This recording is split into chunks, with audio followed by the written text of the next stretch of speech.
Direksi PT Astra Agro Lestari Tbk mengumumkan perseroan kembali membagikan dividen interim untuk tahun buku 2025.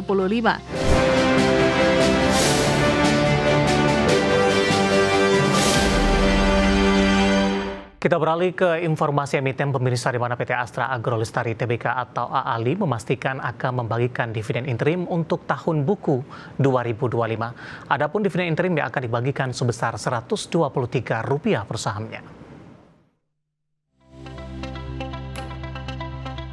Dikutip dari Keterbukaan Informasi Bursa Efek Indonesia, Direksi PT Astra Agro Lestari Tbk mengumumkan perseroan kembali membagikan dividen interim untuk tahun buku 2025.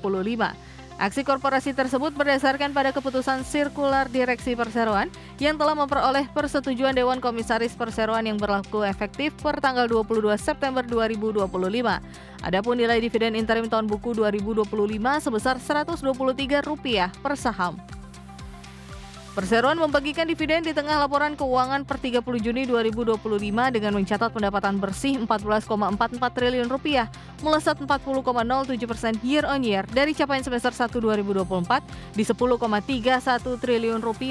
Laba bersih naik 40,13% year on year di Rp702,12 miliar dari sebelumnya Rp501,04 miliar di semester 1 2024. Nilai dividen per saham lebih besar dari dividen interim perseroan pada periode tahun buku 2018 hingga 2024.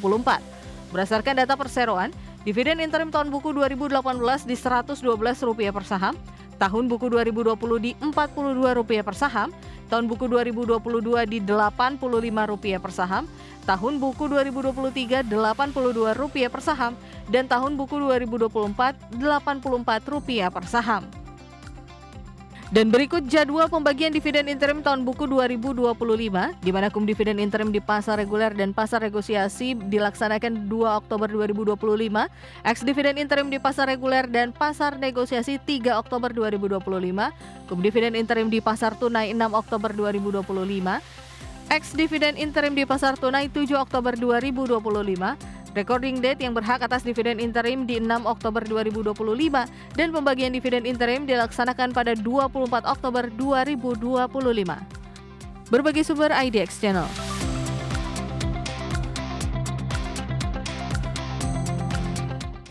Secara teknikal di sepanjang perdagangan hari ini saham AALI berbalik melemah pemirsa, terutama jelang penutupan perdagangan di sesi kedua tampaknya sudah price in karena secara teknikal saham AALI dalam beberapa waktu terakhir sudah mengalami kenaikan yang cukup signifikan.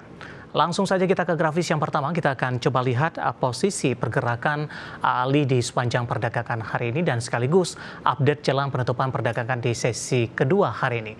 Dapat Anda saksikan grafis di layar televisi Anda pemirsa, ditutup di perdagangan hari sebelumnya di level 7.950, kemudian di pembukaan sesi pertama pada pagi tadi dibuka di zona hijau di 7.975. Beberapa menit pasca pembukaan, saham AALI sempat bergerak ke zona merah di 7.925, kemudian melesat signifikan ke 8.075. Pada penutupan sesi pertama siang tadi, saham AALI ini ditutup di zona hijau tapi penguatan terbatas di 7.975. Pembukaan sesi kedua kembali ke level 8.000-an pemirsa. Namun di 30 menit pasca pembukaan sesi kedua, saham AALI berbalik ke zona merah dan hari ini beberapa menit jelang penutupan tertekan ke 7.925, melemah di 0,31%. Kita beralih ke grafis selanjutnya, pergerakan saham AALI dalam beberapa bulan terakhir pemirsa tampaknya sudah mengalami penguatan yang cukup signifikan di perdagangan April. Saham AALI masih diperdagangkan di level 5.000-an, 5.225, Juni, Juli, Agustus, dan September mengalami lonjakan yang cukup signifikan di level 8.000-an. September hari ini sempat ke 8.075, intraday tertinggi secara year to date. Pembukaan sesi kedua di 8.000, saat ini berbalik melemah di 7.925. Dari sisi valuasi, kita akan coba cek juga ke grafis selanjutnya. Dari posisi pairnya di 10,93 kali, PSR di 0,53 kali, PBV-nya di 0,67 kali, dan PCFR di 1,99 kali. Ya, kombinasi secara fundamental, teknikal, dan juga dari sisi valuasi, dan semoga bisa menjadi salah satu referensi untuk Anda. Kita ke topik pilihan pemirsa, di mana indeks harga saham gabungan atau IHSG kembali pecah rekor all time high intraday di level 8.169 di sesi pertama diperdagangkan hari ini, di mana penguatan terjadi di tengah dorongan yang kuat dari apresiasi harga saham emiten yang terafiliasi dengan konglomerat tanah air. Indeks harga saham gabungan bergerak fluktuatif dan berakhir melemah tipis 0,04% di level 8.121,987 di perdagangan sesi pertama Rabu.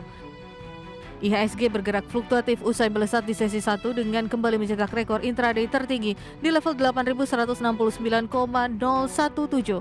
Dalam sepekan terakhir, IHSG menguat 1,21% dan secara year to date menguat 14,72%. Dikutip dari berbagai sumber, Chief Economist Mirai Aset Sekuritas Ruli Wisnubroto mengatakan penguatan IHSG yang terjadi disebabkan kenaikan signifikan saham konglomerasi PT DCI Indonesia Tbk, PT Dewan Swasta Tika Sentosa Tbk, PT Barito Pacific Tbk, PT Chandra Daya Investasi Tbk, hingga PT Multipolar Technology Tbk. Di sisi lain, 5 saham konglomerat ini kembali memiliki kinerja saham yang melonjak sehingga menjadi multi-bagger stocks atau memberikan return lebih dari 100%. Berdasarkan data RTI hingga sesi 1 per 24 September 2025 secara year to date, saham DCII meroket 612,59%, saham DSSA melonjak 208,72%, saham BRPT melejit 297,83%, saham MLPT melesat 749,86%, dan saham CDIA melambung 813,16%. Selain itu, 5 saham tersebut juga tercatat sebagai pendorong utama atau top leaders IHSG secara year to date. Tak hanya melonjak tinggi, 5 saham milik konglomerat tersebut juga berkontribusi terhadap kenaikan IHSG. Per 23 September 2025, Bursa Efek Indonesia mencatat kontribusi saham DCII ke penguatan IHSG di 304,66 poin, saham DSSA 295,58 poin, saham BRPT 152,03 poin, saham MLPT 59,12 poin, dan saham CDIA 46,96 poin.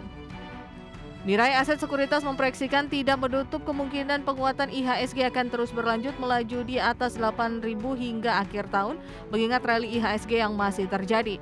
Jika penurunan suku bunga acuan kembali terjadi di sisa 2025, sentimen positif ini akan kembali menggairahkan pasar saham. Namun Mirai Aset masih memasang target yang rendah bagi IHSG hingga akhir 2025 di level 6.900. Hingga kini target tersebut belum diubah sambil menunggu perbaikan fundamental emiten di dalam indeks. Berbagai sumber IDX Channel.